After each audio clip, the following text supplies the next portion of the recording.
আমি অনুপ কুমার গোস্বামী বলছি।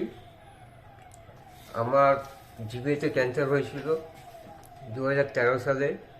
আমি ডক্টর সৈকত গুপ্তর আন্ডারে অপারেশন করে গেছিলাম অ্যাপেলো হসপিটালে। আজ থেকে প্রায় 12 বছর আমি সুস্থই আছি। আমি প্রতি বছর চেক আপে যাই। আর এই ক্যান্সার নিয়ে আপনারা ভয় পাবেন না। এটা কোনো মরণ ব্যাধি নয়। ঠিক মতন চিকিৎসা এবং ঠিক মতনভাবে চললে, মনে জোর রাখতে হবে।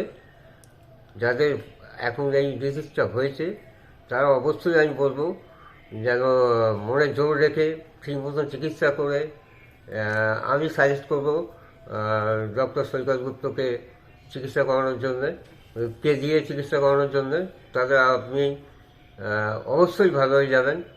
আমি তো আমার ক্ষেত্রে দেখছি 12-13 বছর হয়ে গেল, আমি খুব ভালো আছি, সুন্দর আছি। আর কি বলবো, আপনারা কিছু মনে জোর রাখবেন এবং কিছু ভয় পাবেন না। এই রোগটা সেরকম মরণব্যাধি নয়।